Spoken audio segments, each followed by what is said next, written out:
So question, can you add timecode to the ZOOM H1N? Well, in today's video, we're going to try to test this theory out if we actually can add timecode to the ZOOM H1N. Okay, so what do we have in front of us to make all of this work? I have my ZOOM F4 field recorder. I also have the ZOOM H1N. It's also a recorder as well. I have this right here is the Adamus UltraSync 1 timecode generator. And then I have my timecode cables. So I have this timecode cable right here, and I also have this timecode cable right here that's connected to my ZOOM F4. So once again, like I said in the last video, this right here, this cable right here, which I'll leave a link to this cable right here at the bottom of the video on my channel, so that you can check this cable out. But this is the main cable that you need in order to be able to do this. So now let's just go ahead on and hook everything up. Gonna hook this up here. So I hook this cable up, and I also hook my main out cable right here into this cable right here, and this will be feeding this microphone right here, which is hooked into my ZOOM F4 on channel 1.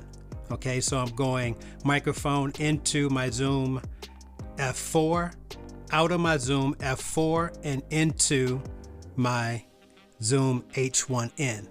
And as I talk into the microphone, you can see the meters moving on my ZOOM H1N and also on my ZOOM F4. All right, so now when you do something like this to where I'm trying to add timecode to my H1N, it will eliminate one channel on my H1N. So this is only doable when maybe you're recording one source. So because the timecode generator will take up one of your channels to go into the ZOOM H1N. So I just wanted to say that point. All right. Okay, so now what we want to do, we want to first make sure everything match with my main recorder, which is the ZOOM F4, and my timecode generator. So as you can see, hopefully you can see, this is kind of small. Hopefully you can see that the timecode on my ZOOM F4 and the timecode on my I'll just say UltraSync 1, they don't match. Okay, so first I need to make sure they match. You need to also make sure that your frames per second match. So right now in here I'm at 29 frames right here. So you want to make sure that you have 29 frames as well into your ZOOM F4, excuse me. All right, so we got timecode. As you can see, my frames are at 29.97, and so these match. So my ZOOM F4 and my timecode generator match far as the frame rate. Okay, so now what I want to do, I want to match up my timecode.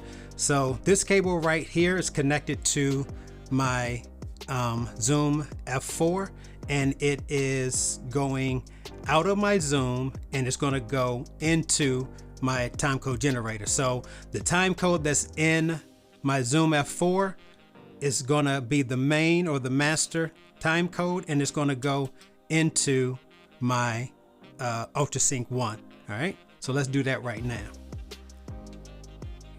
Okay, so we got to make sure that we have my timecode generator set up to do this. All right,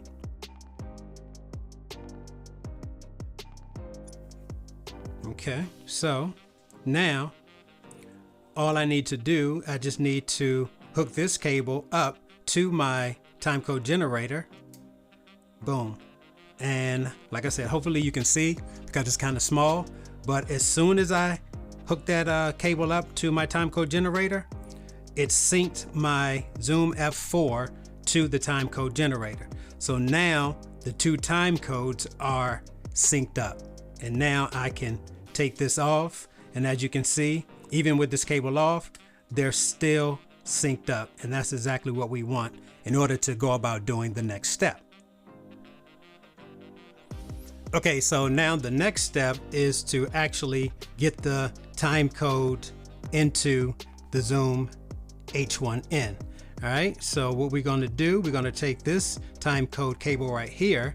We're going to attach this to this right channel of this cable, and we're going to connect the time code generator up, and that sound that you hear, that's the time code generator sound. That's the time code sound that is going into the Zoom H1N. All right, so if I turn this microphone on, let's go to the main page here.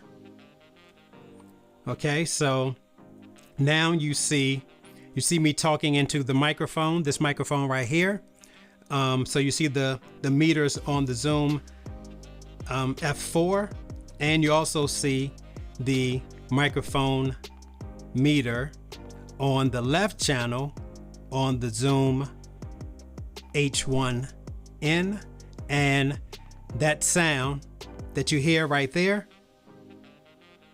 that is the time code that is going into the Zoom H1N.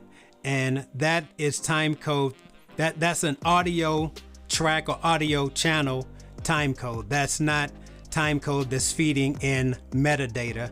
That is time code that's coming from an audio track or audio signal. All right, so we can go ahead on and hit the record button on the Zoom H1N.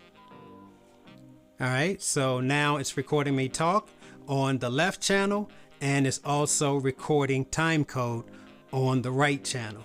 Okay, and let me do one more thing just so I can show you the different types of time code that you have. So right now, I just turned this microphone off, by the way. So right now, you're listening to time code on the low level. All right, so this will be time code on the mic level right here. Okay, so let's go back. So that was the mic level. So now let's go to the standard. And as you can see, that's a lot louder. So I just want you to actually hear that sound, the sound itself. That sound right there is the time code, okay? So that's the standard. Now let's go to mic level. Okay, and now let's go to the low level. Okay, and that's the low level, which pretty much is the same, sounds the same as the mic level itself. So yeah, so that's it. So I guess to answer that question, can you put time code on a Zoom H1N? And from this test right here, I'm going to say, yes, you can.